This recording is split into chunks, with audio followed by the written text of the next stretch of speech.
जय श्री कृष्ण। राधे राधे। श्री वल्लभना सर्वे लाडीला वैष्णवने जाजाती जय श्री कृष्ण। हवे वाला वैष्णव, आज आपणे पुष्टि सत्संगमां सत्संगनुं महत्व केटलुं छे तेना विશે जोईए।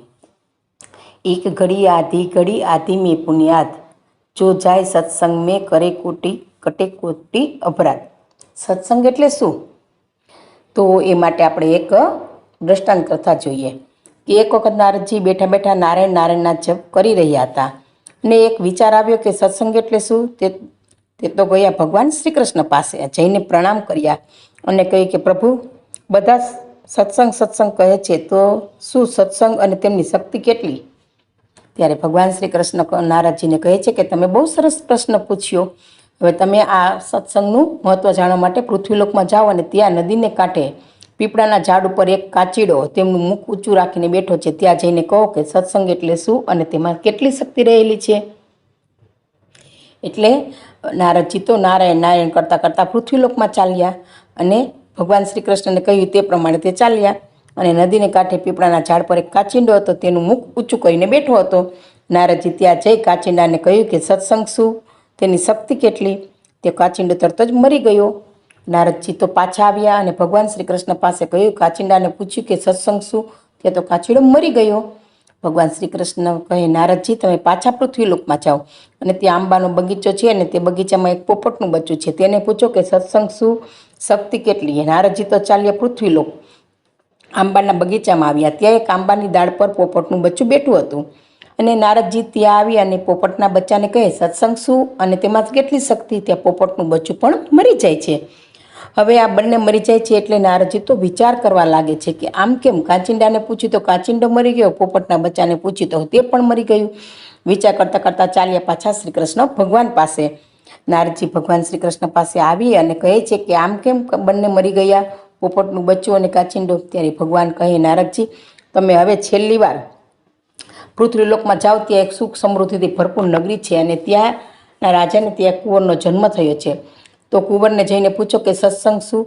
નારદજી કહે, બસ પ્રભુ, હવે ત્યાં નહીં જાઓ, કારણ કે ઉપરના બે પ્રસંગો પરથી નારદજીની હિંમત જતી રહી હતી અને ત્યાં જાઓ અને કદાચ પૂછો અને તે રાજાનો કુંવર મરી જાય તો રાજા મને પણ મારી નાખે। અને વાત પણ વાલા વૈષ્ણવ સાચી છે કે સત્સંગ શું, એની શક્તિ કેટલી પૂછવાથી બંને મરી ગયા હતા, કુંવર મરી જાય તો પોતાની સ્થિતિ શું થાય તે નારદજી જાણતા હતા।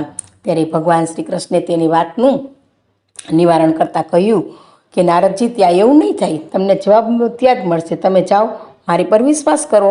ત્યારે નારદજી તો પાછા ચાલ્યા, પૃથ્વીલોકમાં નારાયણ નારાયણનો જપ કરતા ચાલવા લાગ્યા।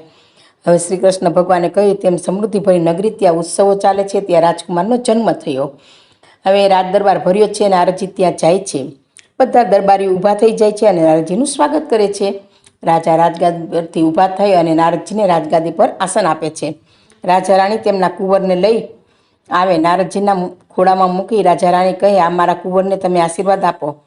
નારદજીને જોઈને કુંવર ખૂબ જ ખુશ થાય છે અને નારદજી મનમાં ડરતા ડરતા કુંવરને પૂછે છે કે સત્સંગ શું અને તેનામાં કેટલી શક્તિ? ત્યારે તે નાનકડો કુંવર હસતા હસતા કહે છે કે નારદજી, તમે જ્યારે કાચિંડાને પૂછ્યું કે સત્સંગ શું, ત્યારે કાચિંડો મરી ગયો અને તે કાચિંડો તેના શરીરમાં થતી પીડા સહન કરી શકતો નહોતો, કર્મોના પાપે તે કાચિંડો થયો હતો। તમે આવીને કહ્યું કે સત્સંગ શું, આ શબ્દો કાને પડ્યા અને કાચિંડો દુઃખમાંથી મુક્ત થઈ ગયો અને પોપટના બચ્ચાનો અવતાર થયો। હવે પોપટના બચ્ચાનો જન્મ લીધો, તે પોપટના બચ્ચાને આંખે દેખાતું નહોતું। એટલે વાલા વૈષ્ણવો, આપણે જાણીએ છીએ કે આંખ વિના સૃષ્ટિ શું કામની। એટલે પોપટના બચ્ચાને તમે કહ્યું કે સત્સંગ શું અને તેમાં કેટલી શક્તિ? ત્યાં પોપટના બચ્ચાને મુક્તિ મળી ગઈ અને તે પોપટના બચ્ચાનો આ રાજકુમાર તરીકે, એટલે કે મારો જન્મ થયો છે। હું મારા કર્મના દુઃખ કાચિંડા અવતારમાં ભોગવી રહ્યો હતો અને મારા કાને સત્સંગ શબ્દ પડ્યો, મને મુક્તિ મળી। બીજા અવતારમાં હું છું, આંધળા પોપટનો અવતાર મારો થયો હતો અને તમે કહ્યું સત્સંગ, તો તેમાંથી મુક્તિ મળી ગઈ।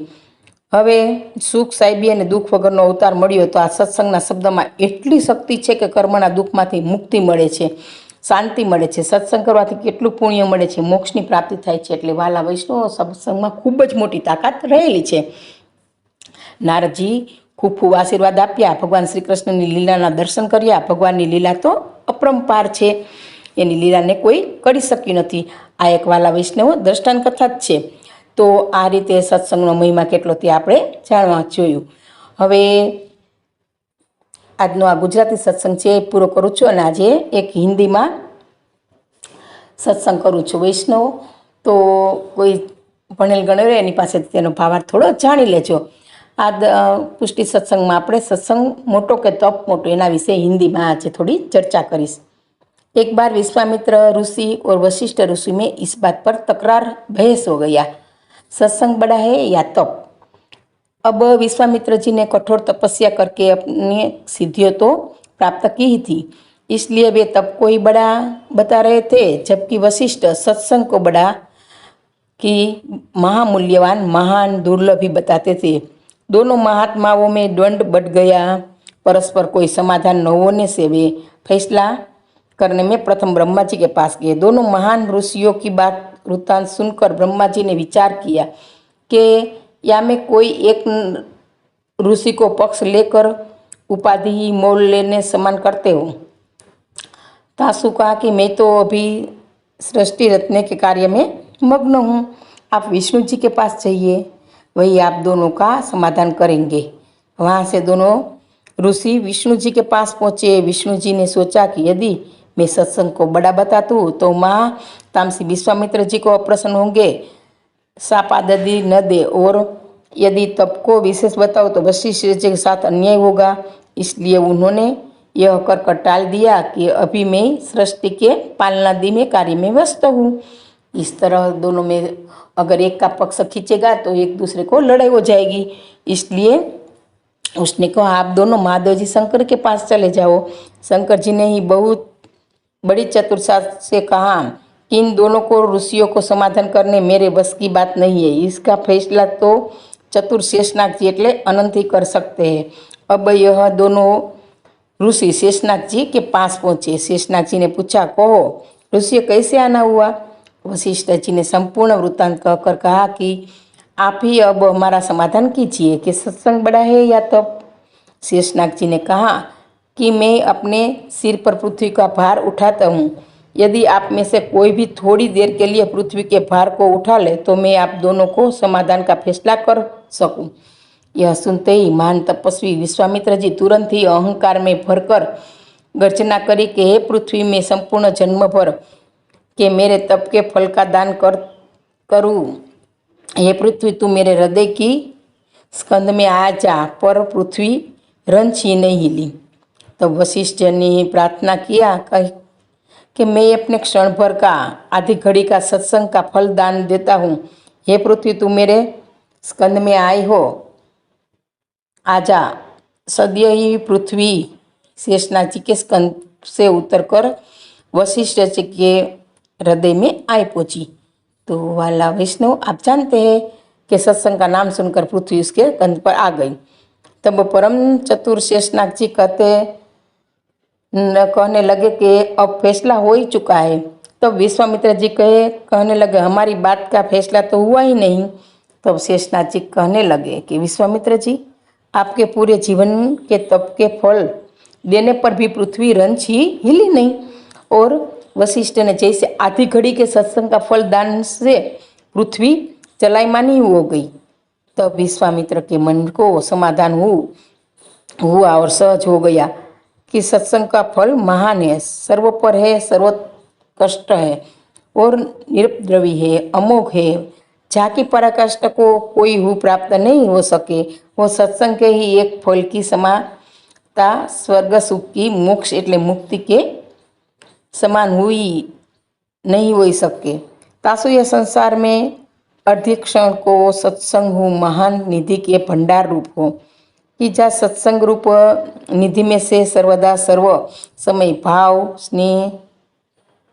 स्नेह रूप अमूल्य रत्नादि की निरंतर ही प्राप्ति होती है. तो वैष्णव, आप जान सकते हैं कि तब से सत्संग बहुत बड़ा है और ये दोनों ऋषि का समाधान हो गया और सत्संग को महान गिना गया. तो इधर मैं ये प्रसंग पूरा करता हूँ. सबको जय श्री कृष्ण. प्रसंग कहने में जो गलती हुई तो उससे पुष्टि 10 राशि को क्षमा प्रार्थना कीजिए. जय श्री कृष्ण, जय श्री कृष्ण.